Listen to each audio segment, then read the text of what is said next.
Кеш жарық болсын, құрметті өнерсүйер асыл ағайын, кеш құтты болсын.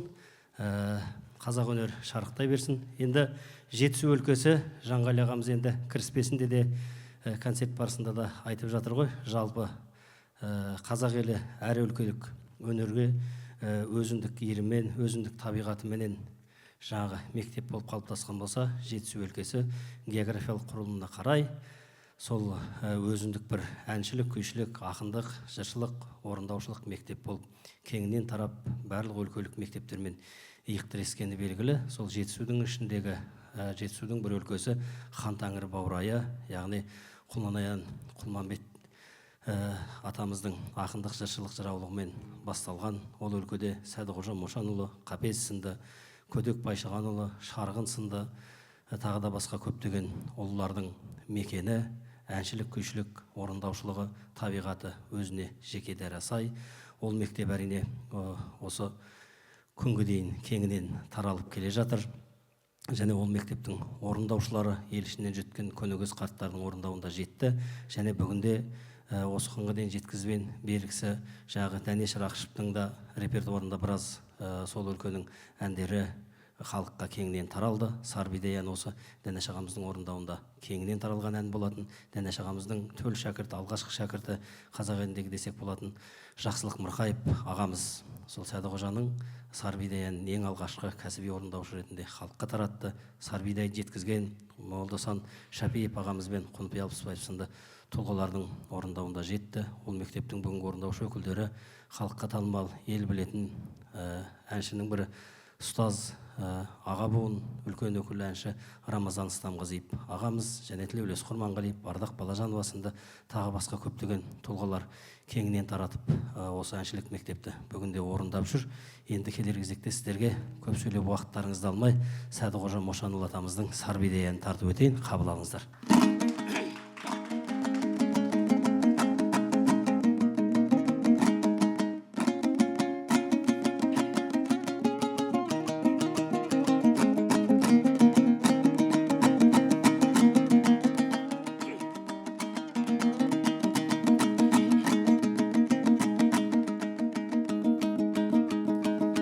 Біздің ауыл кетпенің етегін даяу,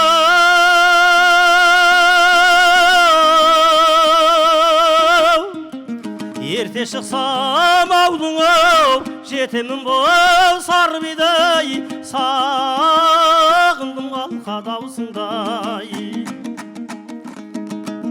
Ақтамақтан емілте бір иіс кетсең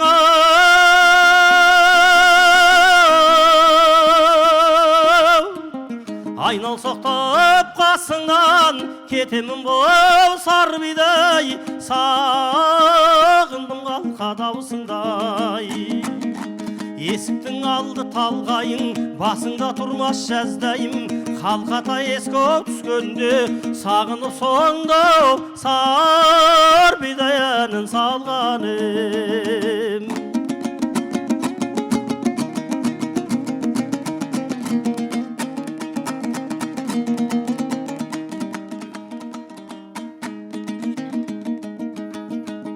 Бол тарылмай қойды ғой бастан бір күн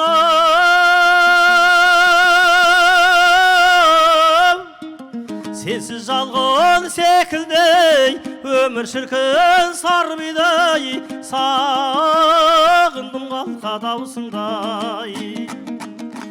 Атарылтып алыстан барғанымдай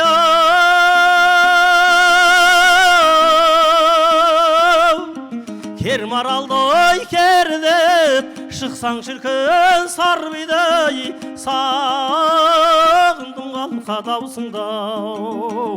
Есіктің алды талғайың, басыңда тұрмас жаздайым, қалқата ескі түскенде сағынып сонда Сарбидай әнін салғаным.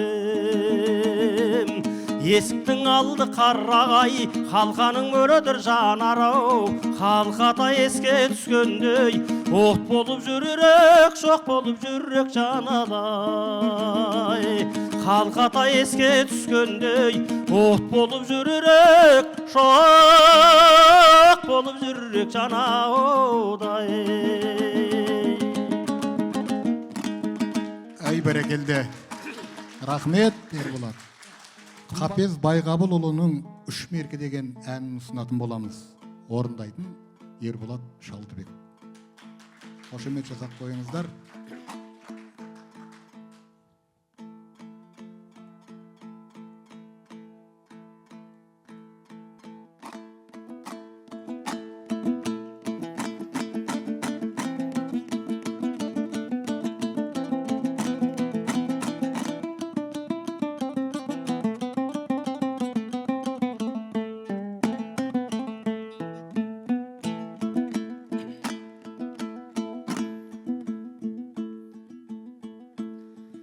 Біздің ауыл шұрайлы ақау,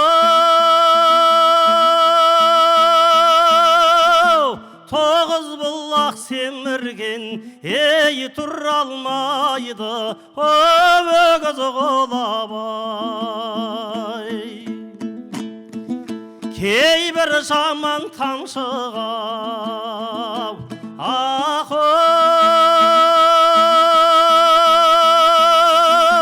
жет алмайды ау дәметіп, ей жаратқаннан өтеңі сұрабай.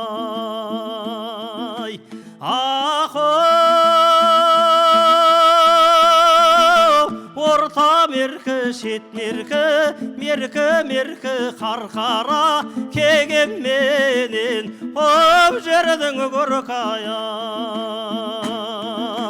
Орта меркі, шет меркі, меркі қарқара кегенменен өп жердің көркаяу.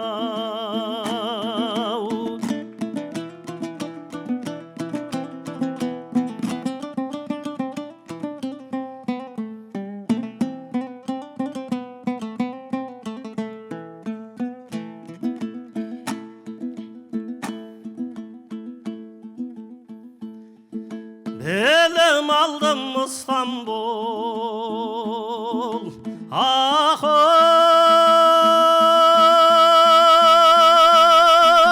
қаласында қазақтың, ей тәлім бердім, баласын аяу. Өлгеннен соң құржылар,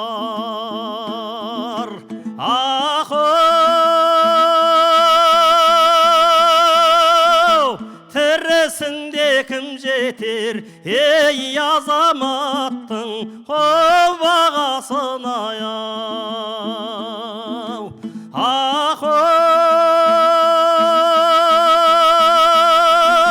Орта меркі, шет меркі, меркі қарқара кегенменен өп жердің көркаяу.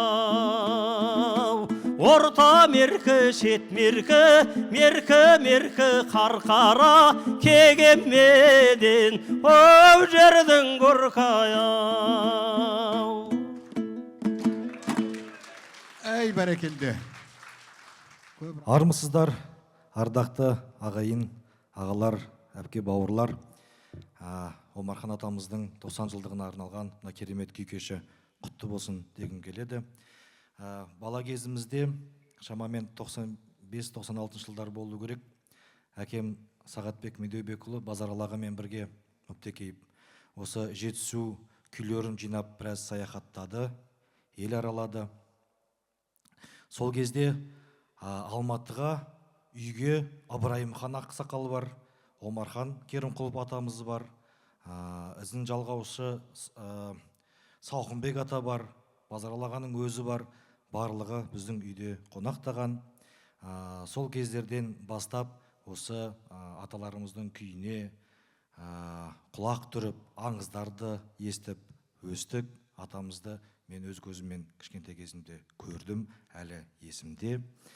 Сауқымбек атаның орындауында біраз күйлерді тыңдадық. Базаралыға келген сайын көп тартатын. Солардың ішінде бір керемет күй бар, жаңа Жанғали ағам айтып кетті. Мынау Бестібайдың күйі. Аңызы қысқаша былай екен, кезінде мынау Албан Қызай еліне аты танымал Бестібай деген керемет күйші болған екен. Күйшілігі кереметтілігі соншалық болған оқиғаны суырып салып дәл сол кезде сол сәтте тартып береді екен. Бала кезінен мұрнына бір жара шығып пұшық боп қалған екен дейді, содан халықтың арасына көп шыға бермейтін көрінеді. Енді елде той болады деген сияқты неше түрлі дүлдүл күйшілер, әншілер келеді, ән айтысып, күй тартысады. Сол кезде Бестібай атамыз кішкене тығылатын көрінеді. Халық алдына шықпайды, қымсынады. Соны байқаған бір күйші: мұрның барда бірсің бір, әкеш домбырамда, мен де бір күй тартып жүлделі болайын деп Бестібайдың намысына тиетін көрінеді. Сол сәтте Бестібай атамыз: мұрны болмаса сыбағасыз қалу керек па деп домбырасын аласап, ана кісіден бұрын бір күйді тартыпты дейді. Ол күйді естіген халық сабасына түсіп ойланыпты дейді. Өзі философиялық сондай бір мұңды күй. Қобызда алғаш рет осы концертке арнайы лайықтадық. Қабыл алыңыздар.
Бүгін Сыбанқұлдың Түсіпқанның зары деген күй тартып берейін. Түсіпқан деген абаймен тетелес ағайындас болған екен. Өзі байдың баласы. Жасы 25-ке жеткен кезде зертен деген ауруға шалдығып дүниеден салады. Байдың баласы алдына мыңғырған малды ертіп, қасына 30 жігітті ертіп, ана Қызылжарға қарай жол тартып барған кезде жолда қайта деген. Сол кезде ауырып жатқан кезде енді ажал деген алқымнан алған сәт екен. Ойпырмай, арманда кеттім ай, не болмады, бәрі бар, айлық та бар. 4 қатын алдым, бір шыр етер көрмедім, арман ай деп дүние салған екен. Сол бір оқиғаны жаңағы Сыбанқұлда басқа да бүкіл ел естіп жатады ғой. Сонда әңгіменің жалғастыра кетсем, мына Сыбанқұл ауырып жатқан кезде енді абайға, қасында жүрген абай тетелес ағайынға жеткізу керек қой қазаны. Баяғыда қаза жеткізу деген бір өзінше дәстүр. Сол кезде Омарбек деген досы рұқсат болса абайға мен жеткізейін депті. Содан жақсы деп топтан сытылып шығып Омарбек абайдың еліне кеп. Ассалаумағалейкум абай аға, аман ба ауылдағы балашаға. 300-ге ұран болған Құнанбайдай кәрі науқан, қартата олдаман ба? Бір сұңқар жолдас болдық 30 қарға, мал айдап барып едік қызыл жарға. Құрғырың қызыл жарың кесел болды, сұңқарды жолықтырдық қызыл қанға. Деген кезде абай кемсеңдеп, мән жайды бірден түсініп, ай Омарбек, отауға түс, онда шай да бар, қымыз да бар, елдің көзіне түспей ақ қой деп өзі қоңыр жорғасына 3 ұмтылып әрең мініп әкесіне келген екен. Әкесіне келіп, о әке, құбыладан жел тұрып, дауыл соғып, бәйтеректің бірін құлатты. Ақ босағаның бір жақ кереге сөгілді. Өрістен жауы кетті саяғыңды деп кемсеңдеп, қамшына сүйеніп босағаға отыра кетеді. Сол кезде Құнанбай, екі бәйтеректің бірі сен, бірі түсіп қан еді. Жаббар Құдай алдынан жарылқасын, бекем бол Абайжан деп жұбатып айтқан екен. Осы бір оқиғаны Сыбанқұл күйге салып, Сыбанқұлдың зары деп қалыққа тарап, осы күйді бізге Омархан ақсақал жеткізген екен. Қабылдаңыздар.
ешкімге бағынбай, ақ патшаға бағынбай, аттың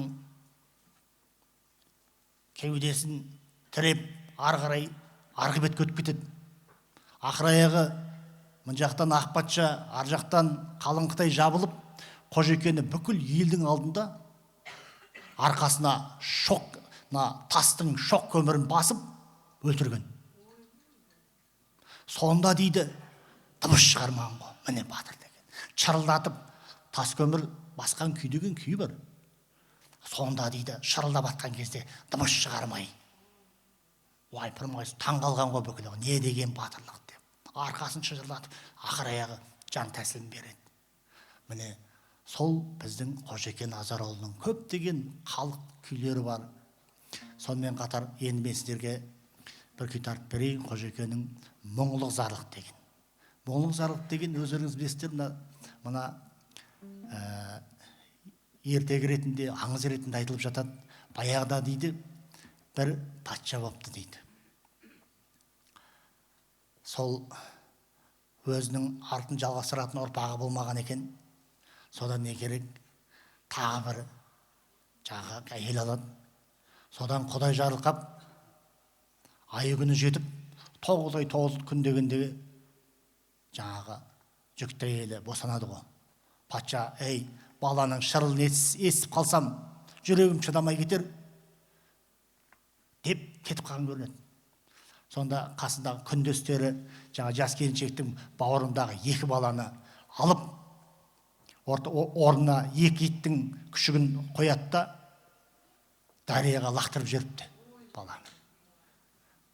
Сол кезде 40 шілтен қағып алып, 2 баланы үңгірге алып барып баққан екен дейді. Сол 2 бала, біреуі мұңлық зарлық деген ұл мен қыз екен. Содан күндердің күні өтіп, мұңлық зарлық кәдімгідей азамат болып, екеуі сол үңгірде тұрып жатады. Сол кезде мыстан кемпір дейді, аңдып жүрген көрінеді. Ана ағасы жоқ кезде келіп үңгірді қағып тұр екен. Ай, мен ағаңмын, есікті таш айналайын деп. Жоқ, ағамның дауысы емес, кешіріңіз деп ашпай қойғанын көреді. Сол кезде есікті торлап жүргеннен кейін қыз зарлап, жылап отыр екен. Сол мұңлы зарлық деп соны Қожеке күйге салады. Кейін ақырын мыстан кемпір елге жайып, мына жерде ұл мен қыз бар екен деп, кейін патша оны естіп келіп, мұңлық зарлықтың өзінің баласы екенін сезініп, содан жаңағы қайтадан патша үлкен той жасап, риза болып, жаңағы 2 баланы қасына алған екен дейді. Сол бір аңызды Қожекең күйге салыпты, мұңлық зарлық деген.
Ассалаумағалейкум, қош келдіңіздер.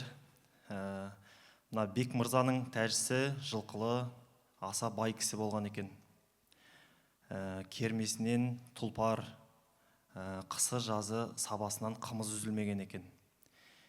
Сол жылқылардың төл басы бозайғыр болған.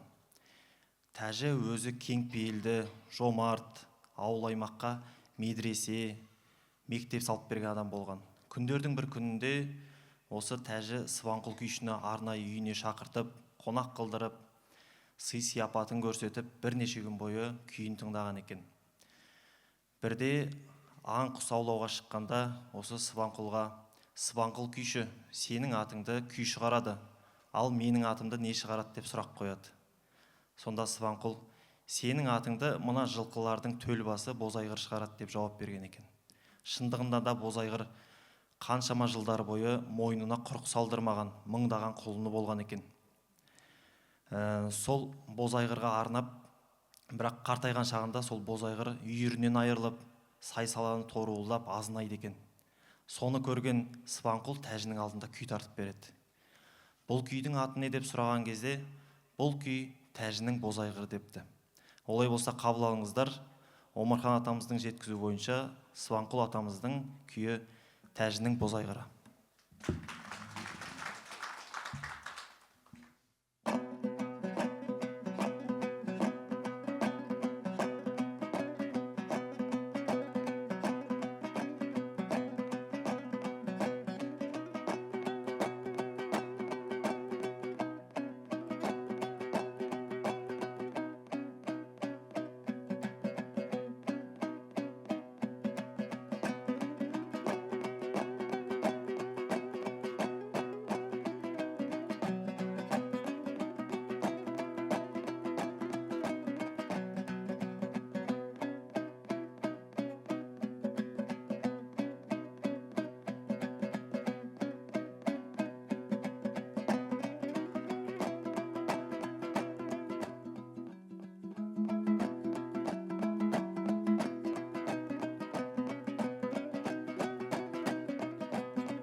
Ей бәрекелді.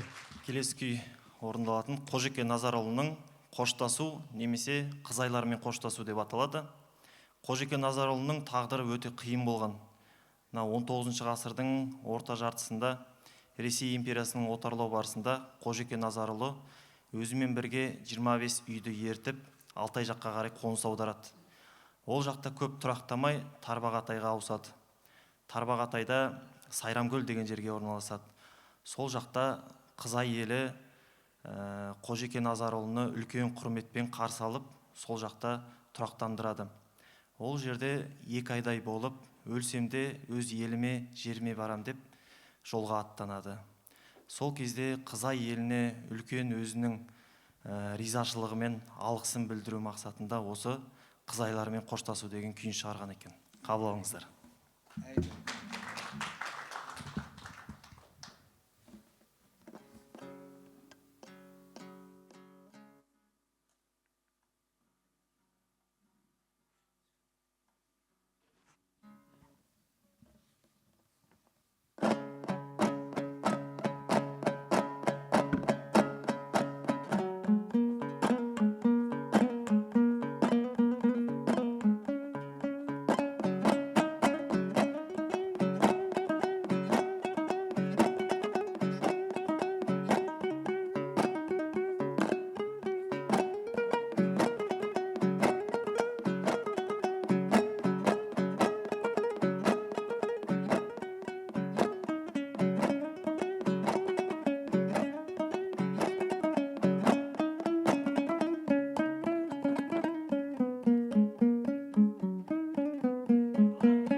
Әй бәрекелді. Кәтіптің күйі туралы сіздерге қысқаша мәлімет айта кетейін. Кәтіп Албан елінің атақты ақын, домбырашы, күйшісі болған екен. Бірақ өмірінде өнер жолын қумаған. Өмірінде көп уақытта Шинжаң өлкесінде өткізген екен. Ел басқарумен, хатшылықпен елге еңбек жасап. Қарасаз өзінің ауыл болатын, ауылына қайтқаннан кейін 2 жыл аспай ауырып төсек тартып жатқалады екен. Осы уақытта Омархан Кәрімқұлұлы келіп көңіл сұрауға келеткен. Сонда Кәтіп күй тартып, кеттің Кәтіп, өттің Кәтіп, атаусыз қалдың Кәтіп деп. Өзінің ішінде толған мұра өнерін иесіз қалғанын армандап кетіп тұрады екен. Сол уақытта Омархан домбыраны ала салып, осы күйді қайтадан тартып, Кәтіпке ұсынып жұбатқан екен. Ал енді осы күйді мен өзім жетігенге өңдеген кезде, осы әңгімені тыңдап, осындай ойға үңілдім. Адам өмірінің соң кезінде қандай күйде болады екен деген. Сосын мындай сөз бар еді, әрбір күніңді өміріңнің соңы күні ретінде қараңыз деген. Сонда ғана бар бақытың мен қуанышыңның қадірін білетін адам. Ал енді осы кәтіптің күйі Жетігеннің орындауында алғашқы тыңдарман ретінде жаңағы философиялық оймен қабыл алыңыздар.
Құрметті өнерсүйер қауым, енді мынау қазақ дәстүрінде қоштасу деген өлең кездеседі, мынау эпос жырларда, дастандарда.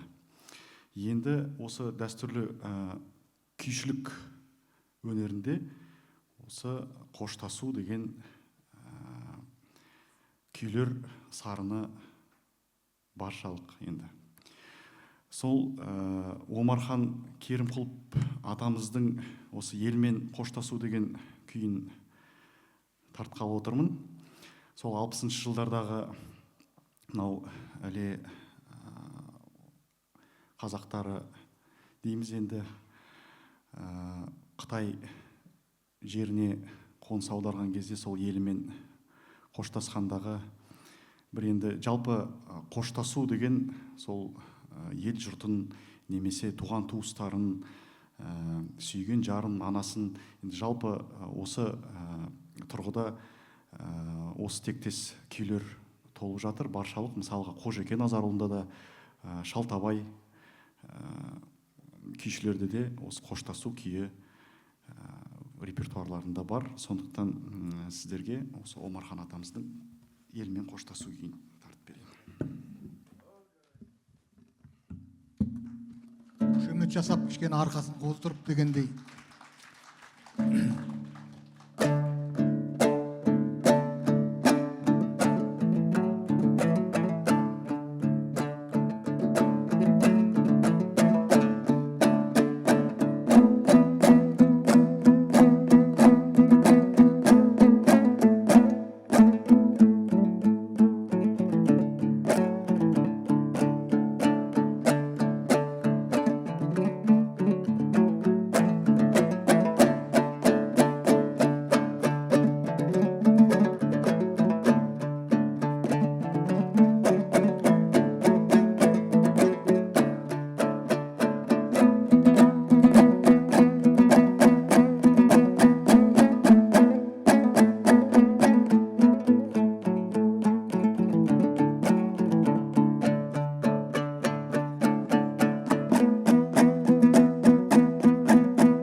әй бәрекелді. Омархан Керімқұловтың Бозторғай күйін әкеліп отырмын тартып беруге. Бұл кісінің тарихын айтып беру жөн болар. Шіркін, даланың әні де, сәні де Бозторғай ғой деп отыратын Омархан күйші. Бала жасынан жылқы бағып, сайын даланы, сай саланы, орман тоғайды көп аралап, тылсым табиғаттың тіршілігін күй тіліне түсіруге көп ұмтылған екен. Боз адырдың боз даласында жылқы бағып жүріп, адырдың әр тұсынан көкке көтеріліп, аспанға қалықтап ұшып, айналаны әсем үнге бөлеген әсерлі үн бала күйшіні қатты әсерге бөлейді. Көкірегін кернеген сол кездегі әсем үнді үйге келісімен домбыраға күйге салып дамытып, қайталап тарта береді. Бірде атақты күйшілер ұстазы және Рақыш пен Шіденің алдында өнерпаздармен бірге күй тартысқа түседі. Сонда ұстазының бір тартқан күйді қағып алып қайталап тартып беру зеректік, ал өз жанынан күй шығару шеберлік деген талабына жауап ретінде осы Бозторғай күйін тартып берген екен. Сонда ұстазы риза болып батасын беріпті дейді. Осы Бозторғай күйін енді сыбызғыға түсірдім. Сіздерге орындап берейін, қабыл алыңыздар.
Әй бәрекелді. Әй бәрекелді. Ал енді бұл домбыраның күйін сыбызғыда осындай орындайтын өнерпаздар некен саяқ ағайын. Тағы да бір қошемет жасап қойыңыздар. Ал енді Сыбанқұл Қалбасұлының Жосыған құлан деген тамаша күйін қабыл алыңыздар. Оқиғасын тағы да Бауыржанның өз баяндап берсін. Бұл күйді бірінші рет орындайын деп тұрмын. Сыбызғыға түсіріп, бұл күй сыбызғыға түскен. Бұрында домбыраның күйі ғой, енді сыбызғыға түсіріп, осыны орындап берейін, қабыл алыңыздар. Ай бәрекелді.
Омархан атамыздың сағыныш атты күйін орындап бергім келіп отыр. Жалпы сағыныш бұл шексіз сезім, адамның туған өлкеге деген, ата-анаға деген, ағайын бауырға деген, дос жаранға деген сағынышы болады. Дәл осы Омархан атамыздың сағынышын сіздерге шаңқобыз аспабымен жеткізгім келіп отыр. Қабыл алыңыздар.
Омархан Керімқұлов атамыздың күйі әттең.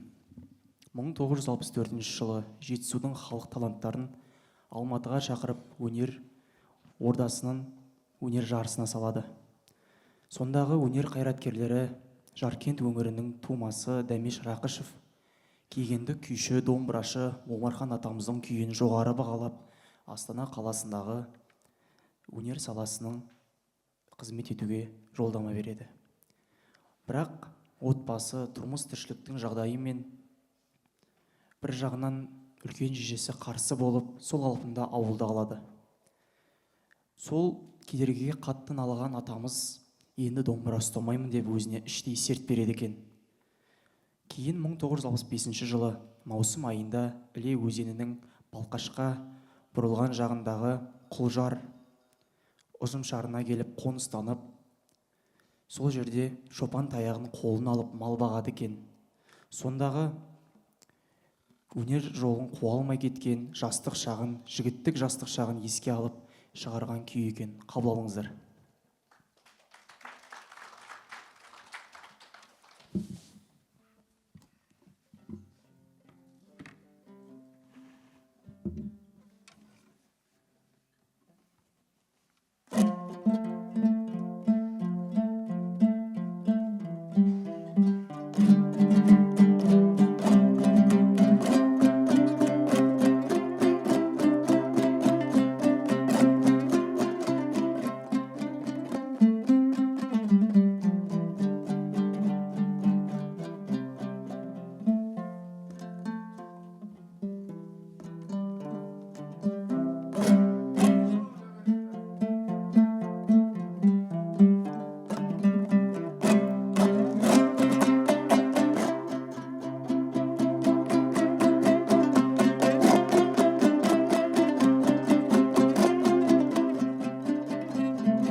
Ай бәрекелді, мың жасаңдар.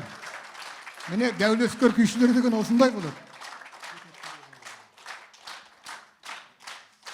Келесі күй қырғыздың Асанәлі күйі. Омархан атамыз жас кезінде Құлжар облысына күй жарысына барып, сонда атамыздың өнеріне тәнті болып, күйшілігіне тәнті болып, қырғыздың Асанәлі күйшісі: «Ей қазақтың қара баласы, бергел, сен менің күйімді жаттап ал, қарап ал. Ертең өз халқыңа алдына барғанда менің атымды атап ойнай жүрерсің» депті. Сондағы қырғыздың Асанәлі күйі. Қабыл алыңыздар. Рахмет.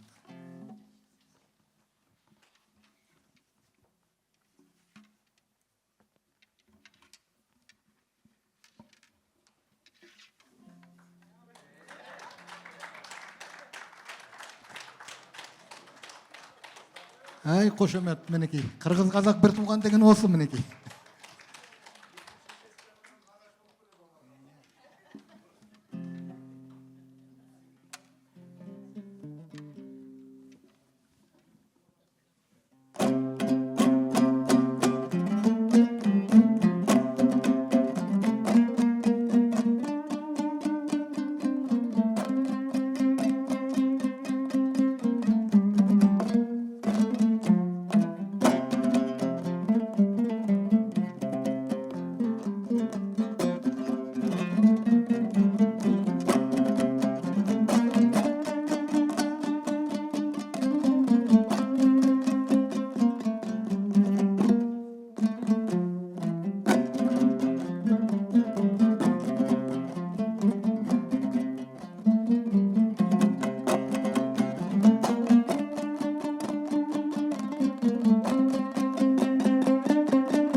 Ай бәрекелді. Мінекей, рахмет, қошемет, мінекей.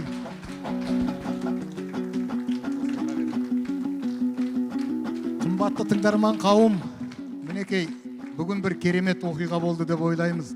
Қазақтың ірі тұлғасы, қазақтың дәстүрлі күйінің даңқын көтерген Омархан атамыздың шығармашылығына арналған тамаша жиын болды. Тамаша кеш болды деп ойлаймыз бүгін. Бүгін нағыз күйдің кеші болды. Бүгінгі концертті жоспарлаған өздеріңіз жақсы білесіздер. Күләш Роза Бағланова атындағы Қазақ концертке қарасты Халық қазынасы ұлттық өнер орталығы. Бүгінгі концерттік жобаның режиссері Мадияр Малдыбаев. Оған да қошемет жасап қойыңыздар. Ал жалпы концерттік осы проектінің көптеген жобалардың, кештердің бәріне мұрындық болып жүрген мұрагер күйші Бауыржан Бегмұхамедке бір қошемет. Омархан атамыздың шығармаларын классикалық үлгіде оркестрге түсірген және сөйлеткен Нұрлан Бекеновке, досымызға, інімізге бір қошемет жасап қойыңыздар. Омархан атамыздың күйлерін сыбызғыда сөйлеткен, шаңқобызда сөйлеткен біздің Бауыржан мен Венераға тағы да бір қошемет жасаңыздар. Омархан атамыздың шығармашылығы туралы ғылыми еңбектер жазған және оның қобызына қосқан Мақсат Медеубек жөні бір бөлек. Қазіргі кезде Жетісу күйшілік мектебінің даңқын асырып жүрген, оза шауып жүрген, өзі ұстаз, өзі орындаушы Батырлан Әбеновке де бір қошемет жасап қойыңыздар. Ал қымбатты тыңдарман қауым, осы орайда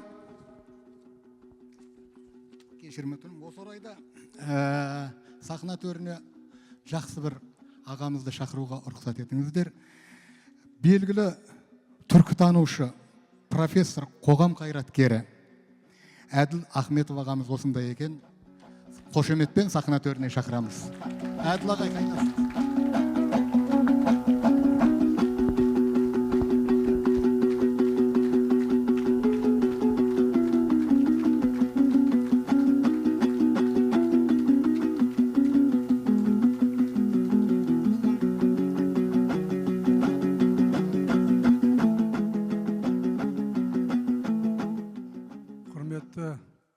Бүгін біз керемет кештің куәсі болдық.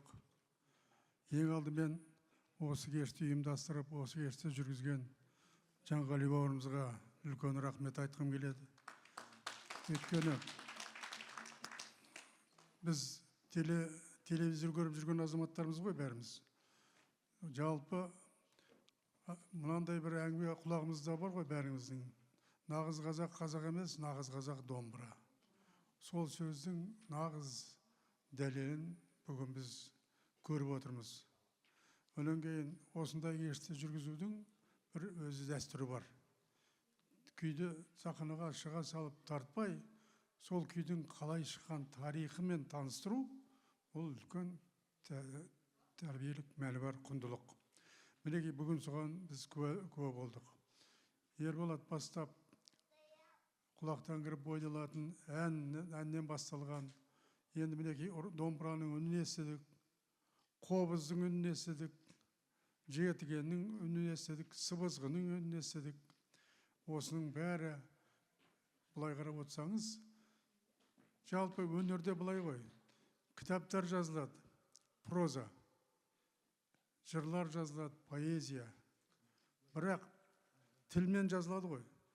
Тіл жеткізе алмайтын дүниені музыка жеткізеді екен. Жүрек құлын шертетін, шерін шығаратын, мұңын айтатын, сүйіспеншілігін, қуанышын, ренішін айтатын осы музыканың аспаптарының дауысы. Бүгін біз сол дауысты естідік, жүрегімізге жетті, санамызға сәуле шашты. Сондықтан сіздерге үлкен рахмет айтқым келеді орындаушыларға. Нағыз қас шеберлер, керемет құлақ. Домбыраның құлақ күйі келмесе, ол да естіліп тұрады. Бүгінгі аспаптардың бәрінің құлақ күйі керемет келіп тұр. Әр домбыраның дыбысы естіліп тұр. Сыбызғы қандай, жетіген қандай, қобыз қандай. Әрберден кейін скрипка деген аспаптың түп атасы қобыз екен. Оны жер жүзі қазір мойындайды. Ал енді қазақтың түбірі де тереңде жатыр ғой. Қазір ғылыми зерттеу жұмыстарының әсіресе ДНК генеалогия дейтін саласы жақсы дамып келе жатыр. Қазақтың арғы атасы анау сақтардан, ғұндардан, солардан келе жатыр. Бүгінгі үндердің де, сарындың да арғы түптегі сояқтан келе жатыр. Қаншама ғасырлар бойы. Ал енді бүгін кештің өзі неге үлкен домбырашы, дәулескер домбырашы, дәулескер күйші бауырымызға арналған ғой. Ол кісі биыл 90-ға келіп жатыр. Қазақта мынандай мақал бар, 5 жас белді құрдас, 10 жас ол да құрдас. Мен 85-ке келіп жатырмын. Біздің замандасымыз ғой. Ал енді әрбір осындай тұлғаның артында іздеушісі болмаса, мынандай дүниелер болмайды. Биыл бауырымыздың дәулескер күйшінің 90 жылдығы дүркіреп өтті, мемлекеттік деңгейде. Алматыда Құрманғазы оркестрінің сүйемелдеуімен керемет концерт өтті. Оның бәрі таспаға жазылды. Бұрында ол кісінің кітабы бар, үн таспасы бар, неде тұр ғой, интернетте тұр ғой. Ал енді қазір нағыз мықты дүниелер қайтадан интернетке түседі. Бұның тәрбиелік мәні өте терең. Сондықтан осындай бауырымызға айтатын сөз, адам 100 жасамайды, ұрпағымен 1000 жасайды. Ұрпағымен 1000 жасасын. Мынандай азаматтарымыз тұрғанда, халқымыз тұрғанда, дәстүріміз, салтымыз тұрғанда, діліміз тұрғанда, біздің бауырымыздың, күйші бауырымыздың еш уақытта ұмытылмайтыны бүгін көріп отырмыз. Ұмытылмайды. Ұрпағымен 1000 жасасын, иманы саламат болсын. Рахмет. Ал енді бүгінгі кешке енді Қанапия ағамыз келіп отыр. Біріншіден осы өнерпаздардың атынан, осы сіздердің аттарыңыздан Қанапия ағамызға мен рахмет айтқым келеді. Себебі биылғы жыл Омархан Керімқұлов сияқты біртуар күйшінің жылы ғой, мерейлі жылы. Осы жылдағы қыруар істердің бәрін атқарған осы Қанапия ағамызға бір қошемет жасап қойыңыздар. Ал ендеше келесі сөзі Қанапия ағамыздың өзінен тыңдаңыздар. Бисмиллахир-рахманир-рахим. Жаратқан Алла жар болсын. Осындай өнер қайраткерлерінің арқасында осындай өнер тану мәдениетін терең игерген Жәкеңдер сияқты, Жанғали ағаларымыз сияқты, басқа да мынандай жас музыканттардың, өнерпаздардың арқасында біз осы концерттің басына былай деп жазып едік: жетісу күйлері мен әндерін насихаттау, одан ары қарай дамыту деп. Соның аясында күйші композитор Омархан Керімқұловтың 90 жылдық мерейтойын атап өту деп жай сыпайылап қана айтып едік. Мінекей сол ойлаған мақсаттарымызға бірте-бірте жетіп келе жатырмыз. Құдайға шүкір, енді осындай сіздер сияқты өнерді білетін, танитын, мынандай мықты белді музыка мамандары тұрғанда, мына енді әр өлкенің өзінің бір мектеп дәстүрі бар ғой, жетісу күйлерінің өлмейтіндігі, оның одан ары қарай дамитындығы, соған кішкене алтын көпір болып жеткізген менің әкемнің мұралары да өлмейтініне көзіміз жетті. Ол ары қарай дамитынына біз өте сенімдіміз. Оған сенімді болатын осы 90 жылдық мерейтойды қалай өткіземіз деп басында өткен жылдың 8 қазанында ақылдасқан едік. Сол 8 қазаны күні басталды. Консерваторияда өздерің сияқты күй кешін өткізді Ержан Жәменке. Келістіріп отырып, онда да сыбызғыны да, домбыраны да, қобызғыда да жаңа бөліп, сіздер одан кішкене асырып жібердіңіздер. Шаң қобызды да қостыңыздар, жетігенде де қостыңыздар. Мен өзім де жетігенде де жаңа осы 3 аспапта орындалған жаңа күйлерін естіп әкемнің ерекше риза болдым. Өйткені әр аспаптың музыкалық үні ерекше ғой. Соның ерекшелігін жаңағы күйдің ерекшелігін сол музыка аспабымен ерекше бердіңіздер. Құлаққа жеткізіп бердіңіздер. Мен соған менің көзім жетті. Бұл енді өлмейтін мұра болатын болады. Енді өлмейді. Сіздер тұрғанда ғасырдан ғасырға ары қарай жалғасып кете беретіні сөзсіз. Нұрлан бауырымызға рахмет. Жетісу күйлері Қожеке, Сыбанқұл, Омархан Керімқұловтың 7 күйі мінеке алғаш рет оркестрге түсірді. Құрманғазы оркестрін апарып берген кезде оларда кішкене тосылыңқырап, бұрын қалай ойнаймыз, олар енді төкпе күйге бейімделіп алған ғой әсіресе. Сөнеген қарап, Нұрлан көрсетіп, жолын көрсетіп, ойнап бердің. Әне күні оған үлкен баға беріп жатыр. Мынау деген бір ерекше музыка ғой, ерекше нәрсе ғой. Бұған біз тек қана осындай нәрсені сағынып жүреді, осындай нәрсені орындауға құмартып жүреді. Енді біз осы тұрақты репертуарымызда болады деп, ерекше бар ғой, соған риза болды. Мен осыған қуанам. Мына сіздер тұрғанда, мына қазақтың осы мынақы музыка академиясы тұрғанда, осы өнер ұлттық қазына тұрғанда, және де біздің ана консерваториямыз тұрғанда, Құрманғазы атындағы, осы мінеке музыкалық академия тұрғанда, енді осы мінеке күйлер өлмейді, дами береді, жетіле береді деп мен сенемін. Әсіресе мына Жанғали сияқты бауырымыздар, енді нағыз бұл кісілер күйдің атын ерттеп жорғасын мінген кісілер ғой, шындап келгенде қазіргі замандағы. Мына сіздер де сондайсыздар. Сондықтан мен өте ризамын. Сол ризалығымның белгісі. Және міне бүткіл елдің атынан Әділ ағамыз үлкен өзінің батасын беріп жақсы сөзін айтты. Енді орамал том болмайды. Мына Жанғали ағамыздың үстіне біздің әулеттің, елдің, жердің атынан шапан жабайық.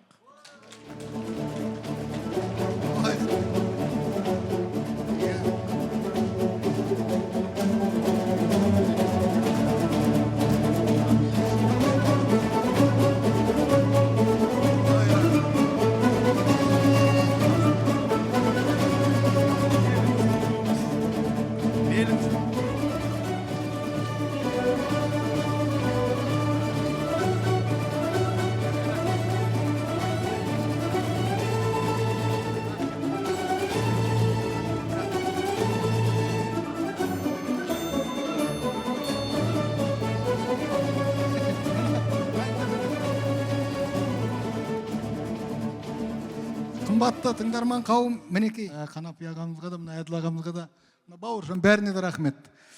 Бүгінгі кешенде ерекше кеш болды, өздеріңіз білесіздер. Ана қазақта атақты әншілерді дауысы 6 қырдан асқан дейді ғой. Ерболатты шақырдық. Міне, сіздер арманда қалмасын деп. Ерболат мінекей айналып кетейін. Ерболат сол өңірдің әнін де, күйін де, жырын да бойына сіңіріп жүрген, және жастарды оқытып жүрген ерекше талантты жігіт. Одан кейінгі сайдың тасында жігіттердің бәрін жаңа Әділ ағамыздың өзінің бағасын алу деген бұл үлкен құрмет. Ал енді мына жастарымызға, жас күйшілерімізге, әсіресе мына квартетке ерекше алғыс, қымбатты көрермендер қошемет. Ал енді осы бір халық қазынасы ұлттық өнер орталығының жетекшісі Жасұлан Наурызбайға тағы да бір қошемет. Жасұлан Наурызбайға.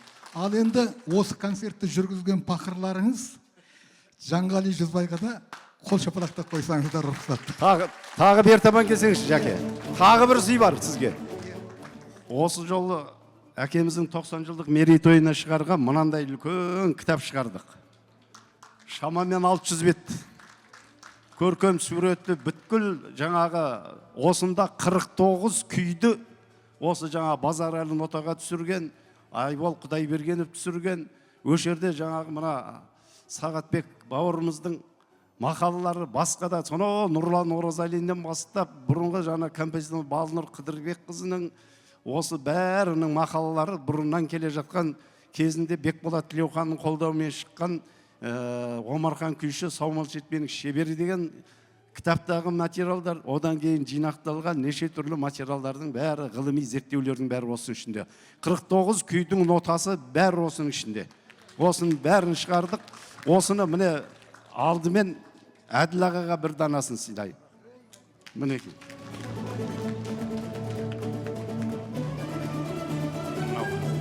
Ал енді Жанғали аға. Екінші дана мына сізге алдын алып келдік. Жетісудың Жампоз күйшісі деген кітап. Кейін тағы да сіздер енді ала жатарсыздар. Осы жерде бәрі түгел не алған екен. Ал енді сіздерге көп-көп рахмет. Алла тағала сіздерге алдарыңыздан жарылқасын. Мына өнерде тек қыран құстай тек қана биікке самғай беріңдер, өрлей беріңдер, өнерлерің өрге баса берсін. Қашанда Алланың рахымы, пайғамбар шапағатына жолыңыздар. Біз өте ризамыз сіздерге. Әлде талай концерт өткізетіндеріңізге мен өте сенімдімін. Сондай жақсы концертте осы керемет осы отырған нағыз өнер сүйер қауымның бәрі әлде талай келет дейміз.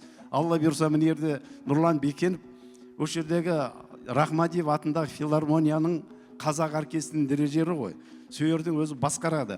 Енді Алла қаласы 7 күйді түсірді.